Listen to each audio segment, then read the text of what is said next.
Abandoned buildings attract a whole range of characters. Homeless people, crackheads, and homeless people. But believe it or not, there was one night when I joined that list. Yes, I spent the night sleeping in an abandoned building. I'm neither homeless nor a crackhead, or at least I hope so. That night taught me a lot. And now I'm here to pass on that wisdom to you. Because you never know when you might find yourself in the same situation. Don't worry man, I got you covered. I'll give you the ultimate survival guide for spending a night in an abandoned building. Let's get into it. Let's roll.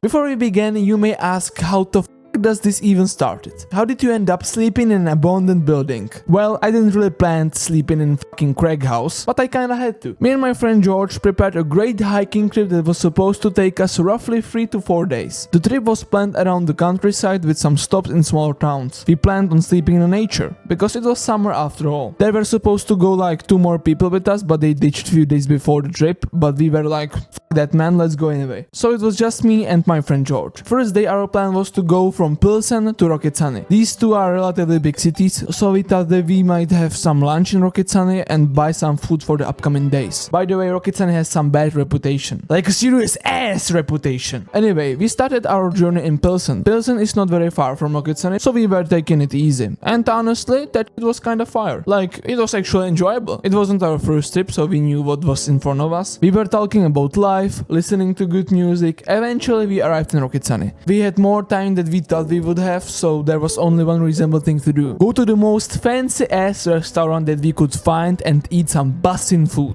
We found this really pretty restaurant in the center. It was also wine tasting place, so we thought that the food will be very good. The restaurant was for some reason closing at 3 p.m, but they told us that we can squeeze in if we will eat fast. So we sat down. I remember being extremely hungry and excited for the food, only to see that they had 3 foods on their menu and they were all ass. There was sausage, pickled sausage, and ribs. Kill yourself! We ordered the ribs, but honestly they were mid as fuck. You may ask, how does this correspond to you sleeping in an abandoned building? I'm getting there, this stuff is somewhat relevant. By this point I was pissed. The food was not only mid but also expensive as fuck. We decided to go to the grocery store and buy some things there. We bought some food and water and decided to continue on our journey. We still had to walk 20 kilometers that day and honestly we were tired as fuck. I was less pissed about the food, but then out of nowhere it started raining. We were still in Rokycany, so we figured, hey, let's just find some shelter and wait it out. And guess what? We found an abandoned building near the rails. It looked perfect. You had to crawl through a bunch of bushes just to get to the entrance. But here's where it got weird. The entrance wasn't your typical door or anything. It was basically just a hall above some locked doors. And conveniently, fuck this word man, and conveniently, there was a ladder right there. Like it was meant for us, you know? All the windows had iron bars on them, so the hall was basically the only way in. When we got inside, we pulled the ladder through the hole in the building so no one could just walk in. There were 3 rooms, all basically empty, except for one, the entrance room, which had a giant hole leading to some creepy tunnel. But we decided to skip that because the hole was fucking creepy. Most of the windows were broken, so there was glass everywhere on the floor. We cleaned up one of the rooms and decided to just chill there. The spot was honestly kinda nice, except for one tiny issue: dust. There was dust everywhere. Breathing was getting a little hard, man. It was like suffocating on the air. After about an hour of doing nothing, we said, screw that man, we are not walking our 20 kilometers. We are staying here tonight. What could possibly go wrong? We unpacked our sleeping bags and started making little adjustments to our new home. I made a quick trip to the grocery store to grab more food and masks, so we wouldn't have to breathe the damn dust. When we got back, we secured the ladder again and made sure no one could get in. This was a crucial part. We both had this nagging feeling that maybe, just maybe, we've taken some homeless man sleeping spot. But we've convinced ourselves the chances were very slim. A few hours later, after doing literally nothing but sitting around, we suddenly heard voices and footsteps. Kill yourself! And at that moment, my heart dropped. We both crouched immediately and hid under the windows. I peeked out and counted 3 guys outside. They looked like they were about the same age as us. When they got closer to the entrance, they seemed a little confused. Probably because they couldn't find the ladder, which meant they couldn't get in. After a couple of minutes, they left. Or we thought so. I stood up to check and guess what? They weren't gone. I locked eyes with one of them. Direct eye contact. And at that moment, I knew we were completely fucking fucked. Oh, and just to remind you, I was still wearing that stupid mask because of that stupid ass dust in the room. Here is where it gets wild. I quickly realized that they looked kinda scared. Honestly, I get it, man. Imagine you are trying to chill with your homies after school, but when you get to your spot, the leather is gone. Then you look up and see some crazy looking dude in the hoodie and mask just staring at you like he's straight out of some in horror movie. I was scared as hell too, and I was the freak in the mask. That's what the mask's for. Shut your bitch ass up! And at that point, I figured there was no backing out. I was in too deep, man. I had to stay in the role. So I just stood there, staring at them in total silence. My heart was pounding like crazy. And then, to make things even weirder, my friend stood up and joined me. Now there were 5 of us, 3 of them and 2 of us looking like complete psychopaths. We all just stood there staring at each other. This took like a solid minute or so, but they eventually ran off scared. It was such a huge relief. I was so happy we didn't get into any trouble. Honestly, it felt euphoric, man, like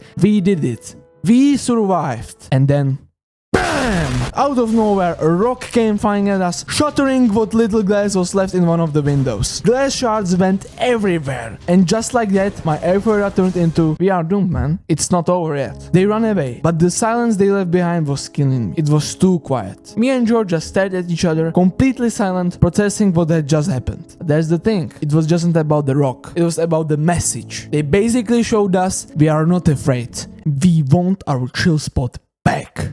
We thought about leaving right then and there, but it was too late. The sun was already going down, and to get out, we had to grab our bags first. That would take too much time because of the annoying entrance. We realized that we were trapped here. We had to make a strategy. There was no way we were going to surrender without a fight. We didn't know if they would come back, but we had to prepare, just in case. And the one thing we had was time. So we get to the work. We used empty glass jars from the fruit puree I bought earlier. Side note, that food was straight bussin'. It was way better than the ribs. Anyway, we spread the empty jars around the entrance, figuring that if someone tried to break in during the night, the glass would shatter and we would have an instant alarm system. Yeah, we were fucking stupid. It doesn't work like that, I know. We used the leather and wooden desk that we found inside to block one of the doors indoors. That sounds like a tongue twister. Next, we moved our sleeping bags to corners of the room, just in case they decided to throw more rocks at us. And finally, we armed ourselves. My friend pulled out his knife, and I grabbed a brick I was found lying around. It wasn't much, but at the moment, I felt gangster. We even went to sleep fully clothed, ready to wake up if they returned. The night comes. I couldn't sleep. My head rested uncomfortably on my folded hoodie, and I just stared at the ceiling. Eyes wide open, heart pounding. Each breath I took through my dusty mask felt heavier than the last one, like I was inhaling the building's decay itself. I glanced toward George, who was motionless, but I could tell he wasn't sleeping either. We didn't need to speak, like we both knew something was wrong. Our senses were heightened. It was quiet, but I felt like my heart would explode in a few seconds. Then it happened. A sudden, sharp sound broke the silence. Footsteps. We immediately stood up in silence. I grabbed my brick and George his knife. We crouched under the windows, waiting in silence. Then we heard it. Voices. Faint at first, but growing louder, closer. It wasn't just one person, it sounded like a small group. I turned to George, and without a word, I signaled, something's coming. We were prepared, but then the footsteps stopped. They must have paused on the side of the building with no windows, out of our line of sight. We held our breath, straining to hear. For a few agonizing minutes there was only the sound of muffled voices. Then silence. The noise faded away. We were still crouching under the windows, waiting. After a few minutes, we turned back to our sleeping bags, scared more than ever. What were they planning? After 30 minutes of dead silence, the voices returned. The sound came from the same side of the building as before, still out of sight, still taunting us with their presence. This cycle repeated like 4 times. At this point, we weren't even scared anymore. We were just pissed. Finally, we snapped. George straight up shouted, Come here if you wanna fight us. Looking back, it was probably the dumbest move ever. But they didn't react at all. Not a single sound. At this point, we even started hearing music and